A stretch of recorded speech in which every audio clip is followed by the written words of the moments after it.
Hello and welcome. My name is Alan and we are back with more in the Buddha's words. So yeah. Uh,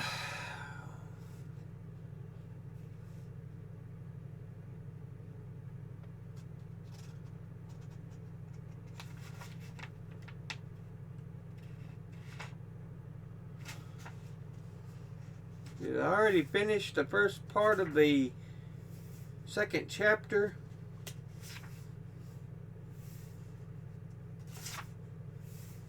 I'm trying to remember here.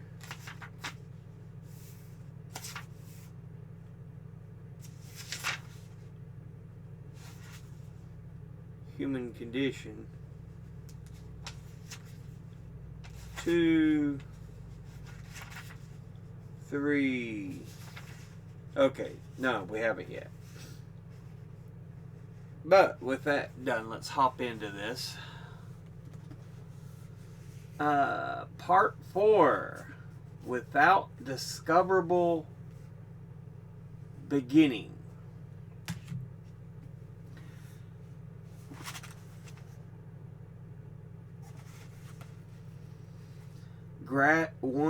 Grass and sticks. A blessed one said this: monks, this samsara is without discoverable beginning. A first point is not discerned of beings roaming and wandering on, hindered by ignorance and fettered by craving. Suppose, monks, a man would cut up whatever grass, sticks, branches, and foliage there is in this Jambudvipa and collect them together into a single heap. Having done so, he would put them down, saying for each one, "This is my mother, and this is my mother's mother." The sequence of that man's mothers and grandmothers would come to an end, yet the grass, sticks, branches, and foliage in this Jambudvipa would be used up and exhausted. For what reason? Because, monks, this samsara is without discoverable beginning. A first point is not discerned of beings roaming and wandering on, hindered by ignorance and fettered by craving. For such a long time, monks, you have experienced suffering, anguish, and disaster, and swelled the cemetery. It is enough to become disenchanted with all formations, enough to become dispassionate toward them, enough to be liberated from them. Chapter 1, Section 4, Part 2. Balls of clay. Monks, this samsara is without discoverable beginning. A first point is not discerned of beings roaming and wandering on, hindered by ignorance and fettered by craving. Suppose, monks, a man would reduce this great earth to balls of clay the size of jujube kernels and put them down, saying for each one, "This is my father, this is my father's father." The sequence of that man's fathers and grandfathers would not come to an end. Yet this great earth would be used up and exhausted. For what reason? Because, monks, this samsara is without discoverable beginning. A first point is not discerned of beings roaming and wandering on, hindered by ignorance and fettered by craving. For such a long time, monks, you have experienced suffering, anguish, and disaster, and swelled the cemetery. It is enough to become disenchanted with all formations, enough to become dispassionate toward them, though to be liberated from them. Chapter 1, Section 4, Part 3. The mountain. A certain monk approached the Blessed One, paid homage to him, sat down to one side, and said to him, "Venerable sir, how long is an eon?" "An eon is long, monk. It is not easy to count it and say it is so many years, or so many hundreds of years, or so many thousands of years, or so many hundreds of thousands of years." "Then it is possible to give a simile, venerable sir?" "It is possible, monk," the Blessed One said. "Suppose, monk, there was a great stone mountain, a yojana long, a yojana wide, and a yojana high, without holes or crevices, one solid mass of rock. At the end of every 100 years, a man would stroke it once with a piece of fine cloth. That great stone mountain might by this effort be worn away and eliminated, but the eon would still not have come to an end. So long is an eon, monk, and the eons of such length we have wandered through so many eons, so many hundreds of eons, so many thousands of eons, so many hundreds of thousands of eons. For what reason? Because, monk, this samsara is without discoverable beginning. It is enough to be liberated from them. Chapter 1, Section 4, Part 4, the River Ganges. At Rajagaha, in the bamboo grove, the squirrel sanctuary, a certain Brahmin approached the Blessed One and exchanged greetings with him. When they had concluded their greetings and cordial talk, he sat down to one side and asked him, "Master Gautama, how many eons have elapsed and gone by?" Brahman, "Many eons have elapsed and gone by. It is not easy to count them and say they are so many eons, or so many hundreds of eons, or so many thousands of eons, or so many hundreds of thousands of eons. But it is possible to give a simile, Master Gautama." "It is possible, Brahman," the Blessed One said. "Imagine, Brahman, the grains of sands between the point where the river Ganges originates and the point where it enters the great ocean. It is not easy to count these and say there are so many grains of sand, or so many hundreds of grains, or so many thousands of grains, or so many hundreds of thousands of grains. Brahman, the eons that have elapsed and gone by are even more numerous than that.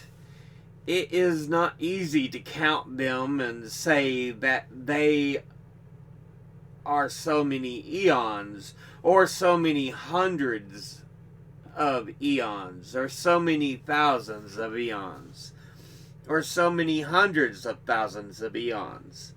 For what reason? Because, Brahman, this samsara is without discoverable beginning. It is enough to be liberated from them.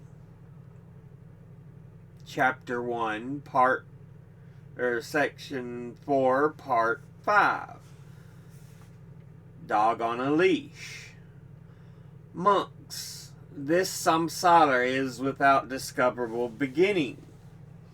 A first point is not discerned of beings roaming and wandering on, hindered by ignorance and fettered by craving.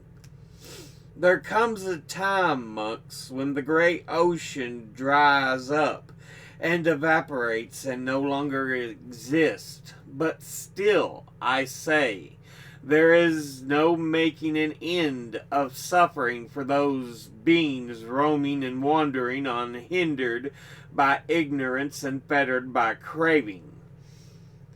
There comes a time, monks, when Seneru, the king of mountains, burns up and perishes and no longer exists. But still I say, there is no making an end of suffering for those beings roaming and wandering on, hindered by ignorance and fettered by craving. There comes a time, monks, when the great earth burns up and perishes and no longer exists. But still I say, there is no making an end of suffering for those beings roaming and wandering on, hindered by ignorance and fettered by craving. Suppose, monks, a dog tied up on a leash was bound to a strong post or pillar. It would just keep on running and revolving around the same post or pillar. So too the uninstructed worldling regards form as self, feeling as self, perception as self, volitional formations as self, consciousness as self. He just keeps running and revolving around form, around feeling, around perception, around volitional formations, around consciousness. As he keeps on running and revolving around them, he is not freed from form, not freed from feeling, not freed from perception, not freed from volitional formations, not freed from consciousness. He is not freed from birth, aging, and death, not freed from sorrow, lamentation, pain, dejection, and despair, not freed from suffering, I say.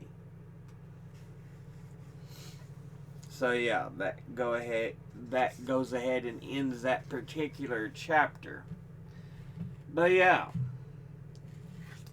one of the biggest things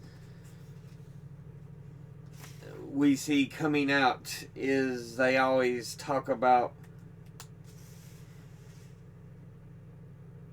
the lack of discernible beginnings, but essentially, you can keep on, but you will not know how things will end.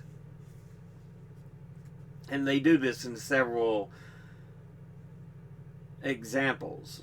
Grass and sticks, balls of clay, the mountain, if you rub it down like once every so many years, hundreds of years, thousands.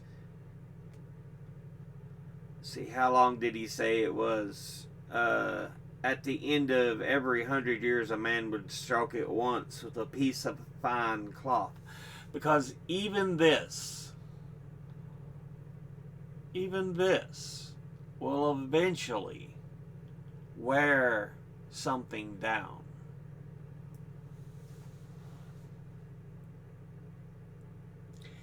The river Ganges, they talk about counting it out using grains of sands to measure it.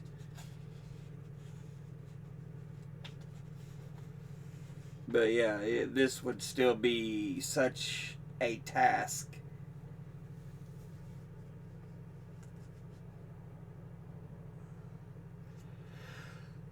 And in each example, they talk about the size of an eon. Well, not every example. Not every example, but it's one of the things they talk about. How long is an eon? And the monk's like, this is not something I can easily tell. And then he's asked to give a simile, and the monk says, that is possible. Or the blessed one, I should say, not the monk. Because he talks to a number of different people, giving this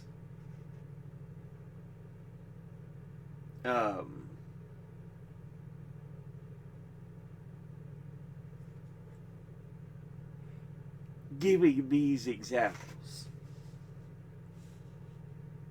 And usually it's a monk he's speaking to when giving these examples.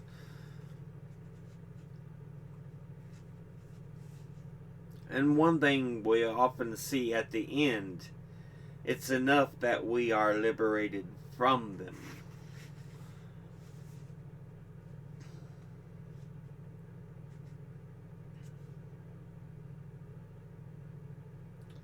So yeah, the beginning introduction often gives many examples. According to text 141 and 142, even if we were to trace the sequence of our mothers and fathers across world systems, we would only come upon still more mothers and fathers stretching back into the far horizons. It would take a while, in other words, to get all this information together.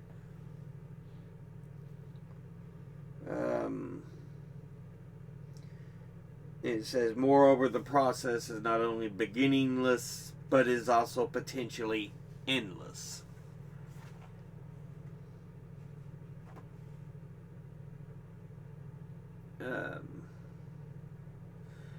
And so thus the process could continue without an end in sight. And we often see where they talk about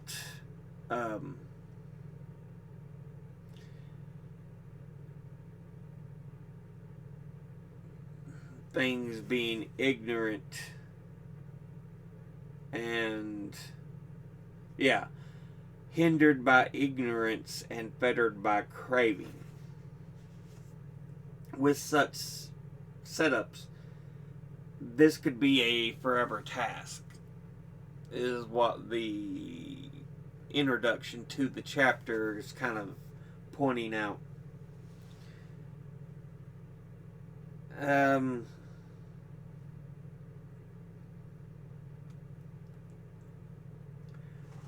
But yeah, the period of time that it takes for a world system to evolve, reach its phase of maximum expansion, contract, and then disintegrate, is called a kappa.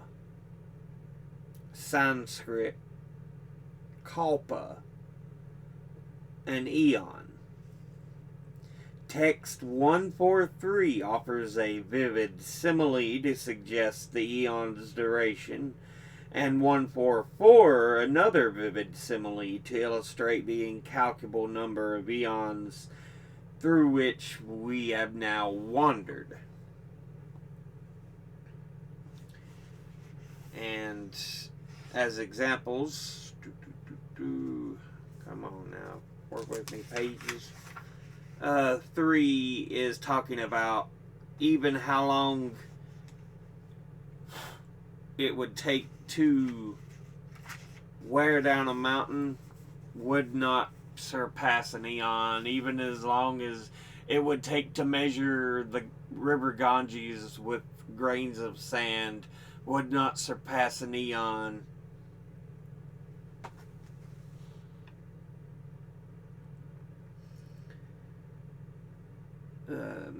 So yeah.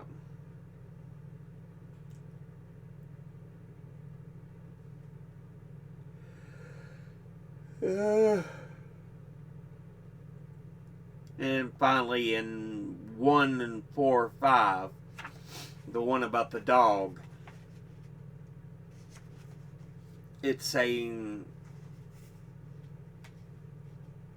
that no matter how much you may fight against it, if you keep going, you'll still not be freed from birth, aging, and death, which you remember in one of the previous parts. That's something that was talked about greatly. But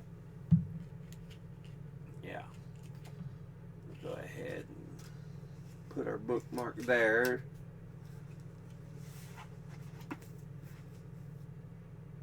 So yeah.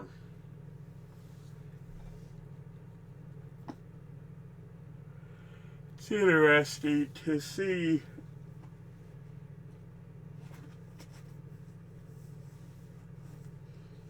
how these changes go on and how so much is seen similarly. We have now finished the first chapter of the book,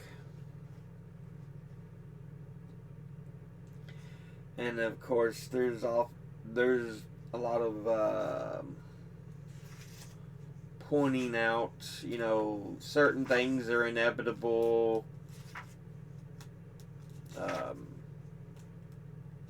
It's part of who we are. Yeah, the first part of chapter 1, we talk about old age, illness, and death.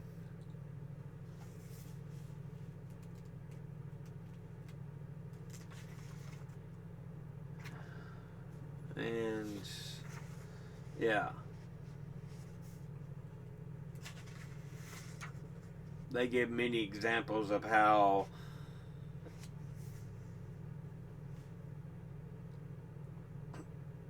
some things like birth, death, and aging are unescapable.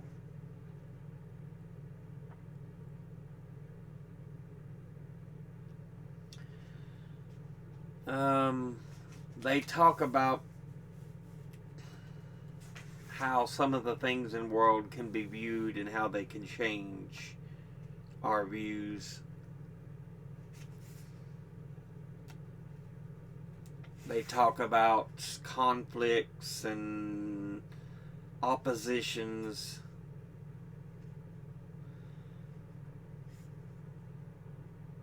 And then in that final part, we do talk about how many things, though we might even still be able to understand it, it could be without conceivable beginning or end, or both.